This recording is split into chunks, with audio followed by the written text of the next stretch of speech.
ऐसी Hollywood movie जिसे आप बार बार देखोगे। मूवी का नाम है दी ब्लैकआउट। तो बने रहिए मूवी के लास्ट तक और मूवी को लाइक कर दीजिए। तो चलिए मूवी स्टार्ट करते हैं। अब हमें मॉस्को शहर दिखाया जाता है। वहाँ एक होटल दिखाई जाती है।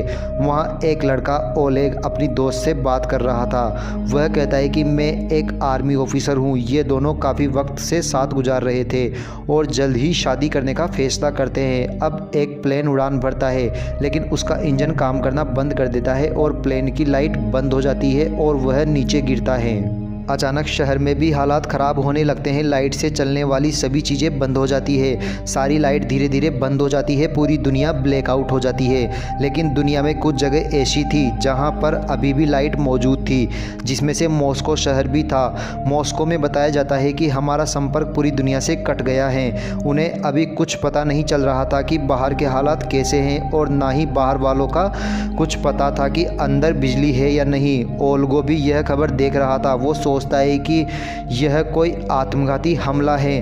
अब जिन जगहों पर लाइट नहीं थी उसे ब्लैक एरिया और जिन जगहों पर लाइट थी वहां लाइट एरिया का नाम दे दिया जाता है। मॉस्को की गवर्नमेंट ब्लैक एरिया का जायजा लेने के लिए ड्रोन व कैमरा भेजती है, लेकिन रास्ते में सारे के सारे ड्रोन गायब हो जाते हैं। सोल्जर वहां पर पहुंचते हैं तो वहां के हालत देखकर दंग रह जाते हैं, क्योंकि जब आउट हुआ, जब यहाँ की सभी जिंदा चीज़ें जैसे कुत्ता, बिल्ली, इंसान सब अजीब तरह से गायब हो गए। हर जगह लाशें ही लाशें पड़ी हुई थी, जैसे वहाँ शमशान बना हो। तब एक अनजान आदमी सोल्जर पर हमला कर देते हैं और उसे बुरी तरह से घायल करने के बाद वहाँ से भागता है। सोल्जर उस पर गोली चलाते हैं मगर गोली का उस पर कोई असर नहीं होता। एक भी गोली उसे नहीं लगती, बस वह भागता ही जा रहा था। तो सोल्जर अंदाज़ा लगा लेते हैं कि यह कोई आम इंसान नहीं है और यह खतरे की बात है। ऐसे ही एक महीना बीत गया। किसी को भी पता नहीं चलता कि ऐसा कैसे हुआ। हम एक लड़के को देखते हैं जो ओल्गो का दोस्त था। वो भी सोल्जर था। वह अपनी बूढ़ी माँ के साथ रहता था। उनकी हालत बहुत ख़राब थी, पर जैसे ही उसे आर्मी का खत मिलता है वह दिल पर पत्थर रखकर मिशन के लिए निकल जाता है। कैप्टन सबको इकट्ठा करके बताती है कि जो ब्लैक एरिया से जो लाशें मिली थी उनकी जांच के लिए भेजी गई है और डॉक्टर के मुताबिक उनकी मौत एक जहर की वजह से हुई है। यह जहर उन्हें किसी ने दिया नहीं है, उन्होंने खुद बनाया है। इसके लिए उन्हें किसी ने मजबूर किया है। अब सोल्जर रात के वक्त उस ब्लैक एरिया की तरफ बढ़ते हैं।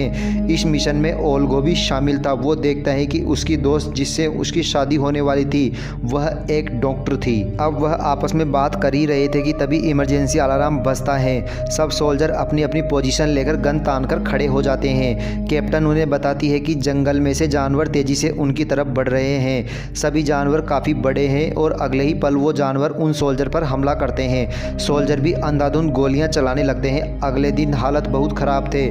बहुत से सोल्जर मारे गए थे और वह जानवर भी। हमला करने वाले जानवर भालू थे, लेकिन वो समझ नहीं पा रहे थे कि भालुओं ने झुंड बनाकर हमला क्यों किया। ओल्गो भी जख्मी हो गया था। उसकी दोस्त जो डॉक्टर थी वो इलाज कर रही थी।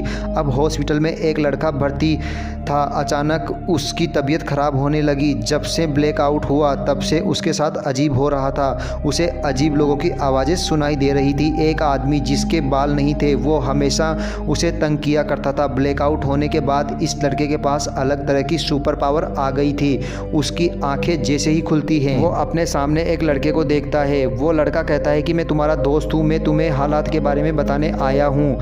ये जो ब्लैकआउट हुआ है यह अजीब तरह की लहरों की वजह से हुआ है। ये 3 तरह की लहरें हैं। पहली जिसमें लाइट से चलने वाली चीज़ें खराब हो गई, दूसरी में सभी जानवर चीज़ों का खात्मा हुआ और तीसरी में तो बहुत तबाही होगी। इसमें यह लहरें लोगों को पुतलियाँ बनाकर इस्तेमाल करेगी, उन्हें अपने वश में कर लेगी और अपने ही लोगों पर हमला करवाएगी। लेकिन वह लड़का समझ नहीं पाया और घबरा जाता है। वो गार्ड को आवाज़ लगाता है उस लड़के को बाहर निकालने के लिए, लेकिन जब गार्ड आते हैं उन्हें कुछ भी दिखाई नहीं दिया, क्योंकि कोई कमरे में था ही नहीं। वह सिर्फ उस लड़के को दिखाई दे रहा था। हालात कंट्रोल में न होने की वजह से लाइट एरिया के लोग सड़कों पर उतर आए थे। हर तरफ तोड़फोड़ कर रहे थे। सोल्जर पर भी हमला करते हैं। उन्हें लगता था कि यह सरकार की कोई चाल है। अब आर्मी में अलग अलग ग्रुप बना दिए गए थे। उनमें एक ग्रुप ओल्गो चुका था, दूसरे उसके दोस्त का बनाया था। ब्लैक एरिया के हालात काफ़ी ख़राब थे। पुल टूट गया था, प्लेन तबाह होकर पुल पर ही गिरा था। पहले के जो आर्मी की गाड़ियाँ, टैंक सब टूटे हुए थे। ओल्गो अपने साथियों के साथ एक कस्बे में पहुंचता है। उनके साथ एक रिपोर्टर भी थी और छानबीन करते हैं। कुछ समय निकलता है लेकिन इन्हें ना तो इंसान दिखते हैं और ना ही उनकी लाशें। अब वह पावर वाला लड़का एक जगह बैठा हुआ था तो उससे मिलने एक आदमी आता है। इसका नाम आईडी था और जैसे ही अपना मुंह दिखाता है तो इसकी शक्ल काफ़ी अजीब थी। वह कहता है कि मैं इंसान नहीं हूँ, इंसानों जैसे दिखने वाला एलियन हूँ। यहाँ कोई सुपर पावर का इस्तेमाल करके यह सब कर रहा है और मैं उसकी खोज कर रहा हूँ। वह कोई और नहीं है, वो मेरा भाई है, मेरी ही तरह एलियन है। जब ब्लैकआउट हुआ था तब तुम ब्लैकआउट व लाइट एरिया के बीच फंसे हुए थे, यही वजह है कि ये पावर तुम्हारे पास है। लड़का कुछ समझ पाता उससे पहले ही कैप्टन व उसके सोल्जर वहां आ जाते हैं। आईडी पर गन तान देते हैं लेकिन आईडी सोल्जर के दिमाग को अपने वश में कर लेता है, जिससे उनको आईडी कैप्टन व कैप्टन आईडी दिखने लगते हैं। तो सारे सोल्जर असली वाले कैप्टन पर ही गन तान देते हैं। आईडी कैप्टन से कहता है कि अगर तुम्हारे इंसानों को कोई बचा सकता है तो वो मैं हूँ, तुम मेरी बात सुन लो। ये सुनकर कैप्टन उसे इंक्वायरी रूम में ले जाती है। आईडी बताता है कि जैसे आप लोग अपने ग्रह पर रहते हैं वैसे ही हम भी हमारे ग्रह पर रहते हैं। काफ़ी साल गुजर जाने पर भी हम बूढ़े नहीं होते, ना मरते हैं, ना हमें कोई मार सकता है। लेकिन जल्दी ही हमारा ग्रह तबाह होने वाला है और हमें एक नए ग्रह की तलाश है। तुम्हारे ग्रह को चुना गया है, इसलिए मुझे व मेरे भाई को भेजा गया ताकि हमारे बाकी लोगों को यहाँ लाने के लिए ज़मीन को तैयार कर दे। ज़मीन पर जो पुरानी चीज़ें हम एलियन ने ही बनाई थी। मैं अच्छा हूँ लेकिन मेरा भाई बुरा है, वो आप सबको ख़त्म करना चाहता है। मैं उसे रोकना चाहता हूँ। अगले 48 घंटे में हमारी काफ़ी बड़ी शिप ज़मीन पर आने वाली है और इसके पहले मेरा भाई ब्लैक एरिया के लोगों को कठपुतली की तरह इस्तेमाल करेगा। उस लड़के ने जो तीसरी लहर बताई थी वो सच थी, वह लहर आईडी का भाई ही बना रहा था। कैप्टन को सारी बातों पर यकीन नहीं हो रहा था। दूसरी तरफ ओल्गो व उसकी टीम को एक जख्मी बच्चा दिखता है। वो अजीब तरह का बर्ताव कर रहा था। ये लोग उससे सवाल जवाब करते हैं जानकारी लेने के लिए, लेकिन वह बच्चा एक सोल्जर की गर्दन में चाकू मारता है और उसे मार देता है।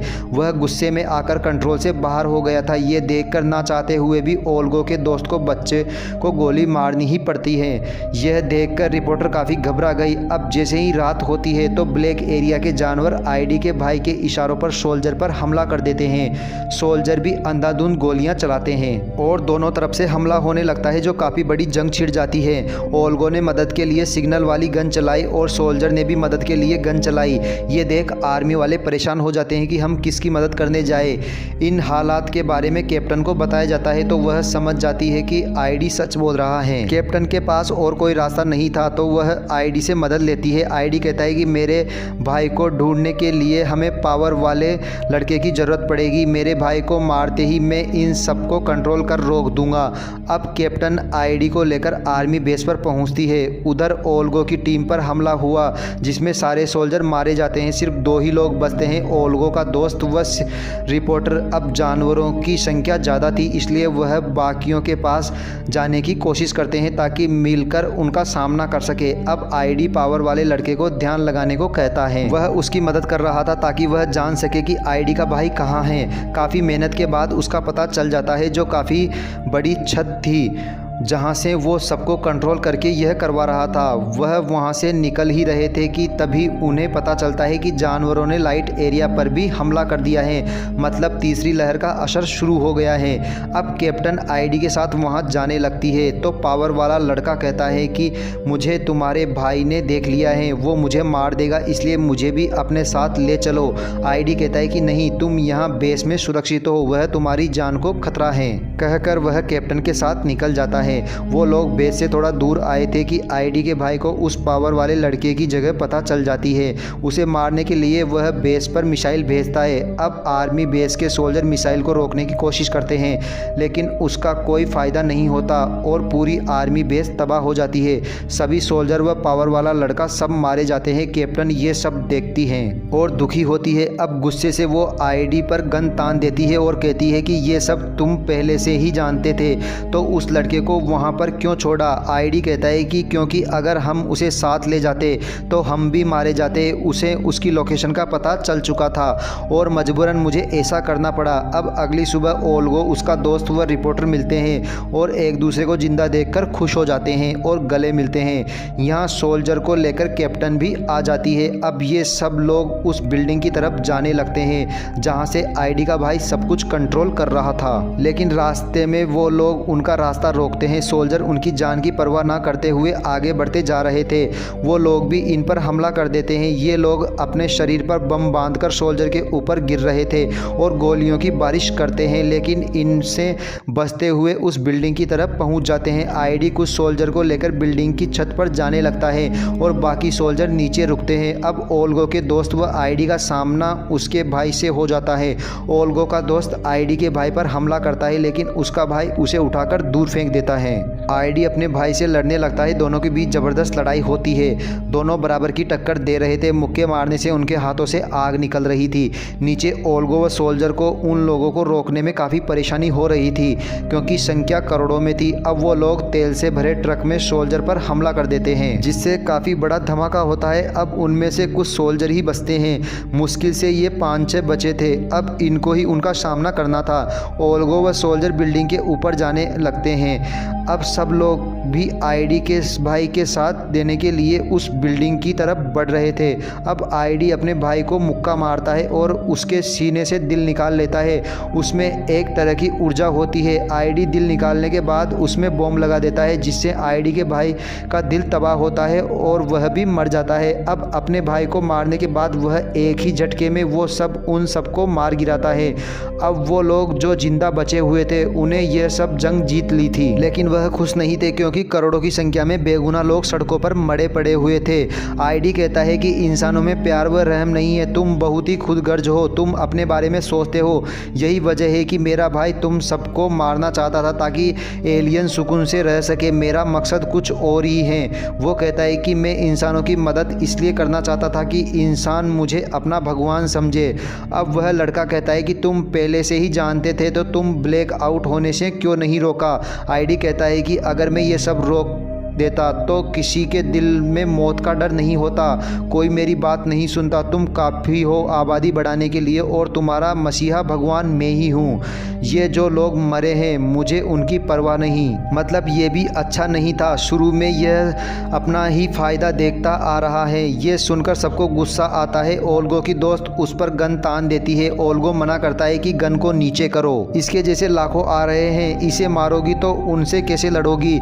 इसका जिंदा रहना काफ़ी ज़रूरी है। वो बात कर ही रहे थे कि एक लड़का चाकू से आईडी पर हमला कर देता है। उस लड़के के दिमाग को कंट्रोल किया और उसने आईडी की जगह कैप्टन को चाकू मार दिया और वो भी मारी जाती है। यह भी उसने रूप बदलने वाला जादू किया था। ओल्गो को काफ़ी गुस्सा आता है और वह आईडी को मारने के लिए आगे बढ़ता है, पर उसका दोस्त उसे रोक लेता है। दोनों में बहस हो जाती है जो बढ़ते बढ़ते लड़ाई तक चली जाती है। ओल्गो को वह मार ही देता, लेकिन वह रिपोर्टर गन लेकर ओल्गो के दोस्त को जख्मी कर देती है। अब वह ओल्गो का दिमाग खराब करने के लिए आईडी उसके फादर व कहीं रूप बना लेता है, पर वह लड़का जानता था कि आईडी का असली रूप कौन सा है। उसके असली रूप को लेकर बिल्डिंग से कूद जाता है और इस तरह से उसके साथ आईडी की भी मौत हो जाती है।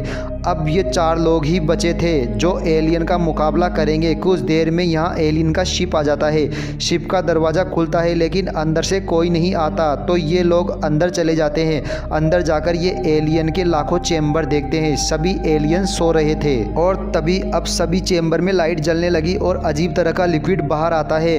वो एलियन होश में आने लगते हैं। डॉक्टर बताती है कि यह लिक्विड उनका ऑक्सीजन है। अब ओल्गो उनको गन से मारने लगता है। उनके पास टाइम कम था तो दिमाग लगाकर ऑक्सीजन के पाइप को ही काट देते हैं। वो सारे एलियन जागने से पहले ही मारे जाते हैं। अब कुछ ही चेम्बर बचे थे जिनमें एलियन के मासूम बच्चे थे। ओल्गो को आईडी की बात याद आती है कि इंसानों में प्यार और रहम नहीं है और इस तरह से इंसान वह बनना नहीं चाहते थे। वह एलियन के बच्चों को कुछ नहीं करते, उन्हें छोड़ देते हैं। कुछ ही देर में एलियन के सारे बच्चे अपने चेम्बर से बाहर आ जाते हैं, जो सारे आईडी जैसे ही लग रहे थे। वो बच्चे थे इसलिए उनमें से कोई खतरा नहीं था। इसी के साथ ये मूवी यहीं ख़त्म हो जाती है। दोस्तों यह मूवी आपको कैसी लगी? अगर वीडियो पसंद आई हो तो चैनल को सब्सक्राइब कर दीजिए और वीडियो को लाइक कर दीजिए। मिलते हैं अगली मूवी के साथ, तब तक बने रहिए हमारे साथ।